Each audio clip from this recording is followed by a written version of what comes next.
নয়ন, আমি ভুল করে ফেলছি, আমার মাথা ঠিক ছিল না। নয়ন, আমার মাফ করে দাও প্লিজ, আমার মাফ করে দাও। আমার মাথা ছিল, ও আমার প্রেমে ফাঁসাইছে। বিশ্বাস করো, আমার মাথা ঠিক ছিল না। তোমার জায়গাটা তো মুখে ছিল, পায়েরটা নাম লাগান। সবসময় তুমি আমাকে জিজ্ঞাসা করতাম প্রবাসের জীবন কষ্টের কিনা। বিয়ের পর থেকে আমি একটা কথাই বলতাম, আরে দূর, প্রবাসের জীবন কষ্টের না। এই শার্টটা গতবার তোর আসছিলাম, তোমার মনে আছে? একই শার্ট দেখো এবারও পরে আসছে। অনেক কিছু কিনতে ইচ্ছা করে কিন্তু কিনি না, শুধু কাজ করি, ঘাম ঝরাই, স্বপ্ন দেখি। দেখো এটা 1000 টাকার নোট না, তুমি দেখো একটা নোট আগে দেখি, ঘন্টার পর ঘন্টা ঘাম ঝরা কষ্ট। তারপরও কেন এত কষ্ট করি আমরা জানো? স্বপ্নের জন্য। দিনের পর দিন, মাসের পর মাস, বছরের পর বছর প্রত্যেকটা প্রবাসী কষ্ট করে যায় শুধুমাত্র স্বপ্নের জন্য।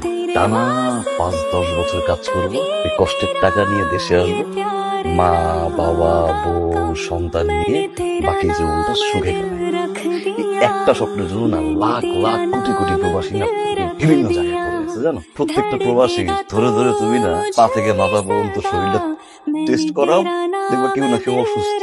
আরে কাউরে বলে না, আরে কাউরে বুঝায় না। তুমি আমার কাছে মাফ চাইও না। আমার পক্ষে তোমার সাথে আর সংসার করা সম্ভব না বর্ষা। আমি তোমাকে ভালোবাসি, আমি তোমাকে সারা জীবন ভালোবাসবো, আমি তোমার জন্য কষ্ট পাবো বর্ষা, বাট আমি তোমার জন্য কাঁদবো না। কেন জানো? ধোঁকাবাজ।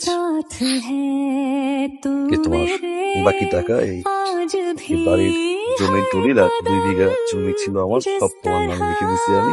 ডিভোর্স পেপার বর্ষা, সবকিছু রেডি করা আছে, আজ সন্ধ্যায় আমার ফ্লাইট। মৃত্যুর আগ পর্যন্ত এটা তোমার সাথে আমার শেষ দেখা বর্ষায়।